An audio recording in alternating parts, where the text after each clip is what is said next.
आघाडीचं फायनल या 2-4 दिवसामध्ये होईल, पण आता पूर्व विदर्भामधल्या गडचिरोली असेल,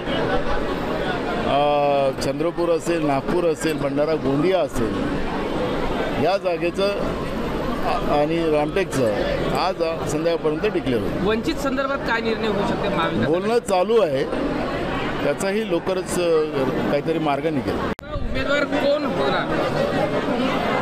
आज हायकमांड संध्याकाळपर्यंत जाहीर करेल अशी अपेक्षा आहे.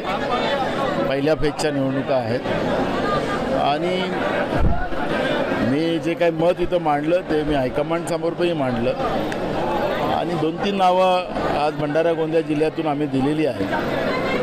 जो निर्णय हायकमांड करेल त्याला सगळ्यांची संमती राहील. नामांकन फॉर्म घेण्यात आलेले आहे. आपण उमेदवारी भरण्यासाठी घेतले की कशासाठी घेतले? काय मी आपल्याला सांगत आहे की आता निवडणूक प्रक्रियेमध्ये सगळे पेपर्स लागतात, तयार करावं लागतं ना. त्याच्यासाठी आम्ही हे सगळ्या तयारीसाठी आम्ही घेतलेलेच आहेत. त्याला काही मोठा हे नाही आहे. पण जे काही आता हायकमांड निर्णय घेईल त्याने मी सांगितलं की जी काही जबाबदारी आज आहे माझ्यावर, ती जबाबदारी पण मला पूर्ण करावी लागणार आहे. भंडारा गोंदिया जिल्ह्यातील जनतेच्या भावना स्वाभाविक आहेत की त्या माझ्याप्रती असणं, पण आज जे काही हायकमांड निर्णय करेल तो आम्हाला सगळ्यांना मान्य राहील आणि त्यासाठी आज दिल्लीमध्ये आता अजूनही चर्चा त्या जागेत होती. अलायन्समध्ये ज्या जागा चर्चेच्या असतील त्या ठिकाणी अलायन्समधल्या कुठल्याही पार्टीने त्या पद्धतीच्या घोषणा करू नये असा अलिखित त्या ठिकाणी भूमिका असते.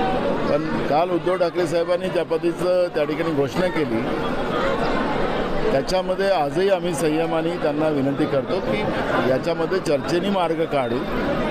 आमची भूमिका आहे की आघाडी म्हणून आपल्याला पुढं जायचं आहे. या पद्धतीची घाई गडबड न करता बसून निर्णय करू. आज संध्याकाळपर्यंत त्याच्यातला निर्णय होईल. त्या पद्धतीची आमची चर्चा चालू आहे. एबीपी माझा, उघडा डोळे बघा नीट.